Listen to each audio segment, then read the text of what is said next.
First of all, what a thrill to be here at the Seeds of Hope third annual event. It is a big deal. I commend each and every one of you for all the works that you are doing and all the people that you are touching.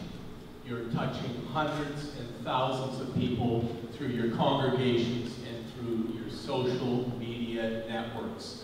Guess what? People move mountains. Guess what? 10,000 years ago, the kings figured out how to rule with fear. Today, ladies and gentlemen, we take our power back. My colleagues have recently released a paper that now estimate there are 8 million different forms of life on our exquisite planet. Oh my goodness, 8 million. Okay, amongst us, I would just like a quick show of hands. How many people have the following 3 items and the 4th thing have visited? How many people here have either a smartphone, a tablet, or a GPS in their car, or have visited a medical doctor in the last 12 months? Could I see a show of hands? Yeah, okay. Hello, that's science. Hello, that's science. We don't fool around in science. We can do some incredible things in science. Why is it in America and around the world we're listening to two out of every 100 scientists who are the contrarians, who are telling us nothing is going on? Really? Brought to you by BP, Exxon, Mobil, and others. A lot is going on. I speak today quickly for all the voices of all the animals and all the trees and our oceans, and they are very, very ill. Ladies and gentlemen, some of the top scientists in the world, my colleagues, work at NASA, and other of my colleagues work at Cornell University. Together, NASA and Cornell University have been monitoring and forecasting our climate. Guess what?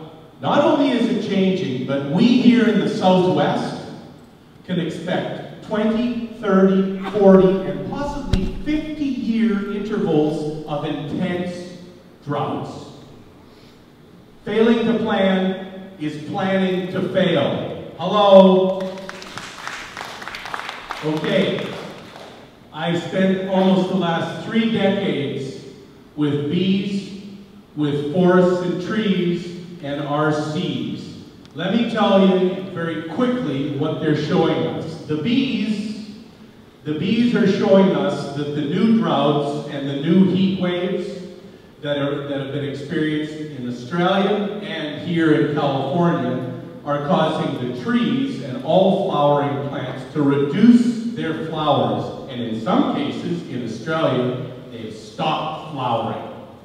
Also, in Australia, what we're seeing with these new heat waves is the heat is melting the hives. Their homes. Bees are so similar to people. They are really incredible creatures. First of all, bees like to sleep. People like to sleep. Bees like to travel, we like to travel. Bees like caffeine, we like caffeine. Bees like nicotine, some of us like nicotine. And bees are showing us the future and how we are required to dial back. When hives melt, all bees can do is take water all day long, throw it on the wax on the comb, use an evaporative cooler, and try and prevent their homes from melting. Without pollination services, 40% of our dinner plates are not there. The bees are telling us that this is very real, and it is time, ladies and gentlemen, to quit wasting time. The trees, John Muir, the co-founder of the Sierra Club, John Muir called our coastal redwoods the monarchs of 80,000 kinds of trees on our planet. John Muir was ever so right. The coastal redwoods are showing us that at the southern end, the Santa Cruz end, the fog is starting to recede and abate, and their home range is moving north. We have a lot to learn from the redwoods, ladies and gentlemen, because they are extraordinary water conservationists. Do you realize that in these 2,000-year-old, 38-story skyscrapers, some 200 feet, 20 stories off the ground, they have lakes, 500-pound lakes that are 500 years old, the size of Volkswagen, the Beetle, the VW Beetle, and those are water storage centers, that the trees store waters in the wet times, of course, and in the dry they share. We are seeing throughout the West, ladies and gentlemen, something extraordinarily alarming. 30 billion mature pines along the entire Rocky Mountain Trench, 3,500 miles, have died in the last 15 years because our temperatures have warmed that much, allowing native beetles to kill these trees. In many of these ecosystems, trees are unable to come back. We've got to take this seriously. These are life support systems. And our seas, I want to do something very quickly. My colleague and friend, Dr. Andrew Wield, has showed me this, and I want to share with you. I want all of us to close our eyes, and I want you to breathe with me on the count of 1,000, 2,000 to 4,000. I want us to all breathe in, please. Breathe in, 1,000, 2, 1,000, 3, 1,000, 4, 1,000. Exhale, 1,000, 2, 1,000, 3, 1,000, 4, 1,000, 5, 1,000. Ladies and gentlemen, do you realize that 3 out of every 4 breaths of air that you just took right now come from our oceans? We are missing 40% of Earth's phytoplankton, the main base of the marine chain. And the reason we're missing those plants, vital for our oxygen and all life in the ocean, is because the oceans have warmed that much that the cold currents are not upwelling, carrying the nutrients to our plants. This is very, very serious. Moreover, the whales are whales. There's a reason why we have a moratorium on killing whales on our planet. Since 1986, the world has signed off on not killing whales. Why then have almost 50,000 sentient creatures been killed? I don't know, but I will tell you this. The whales are responsible for stirring up more water columns than all the waves on our globe. The whales are providing massive amounts of fertilizer, their flocculent fecal plumes that stimulate phytoplankton. The whales are fighting climate change. The time to protect them, ladies and gentlemen, is now.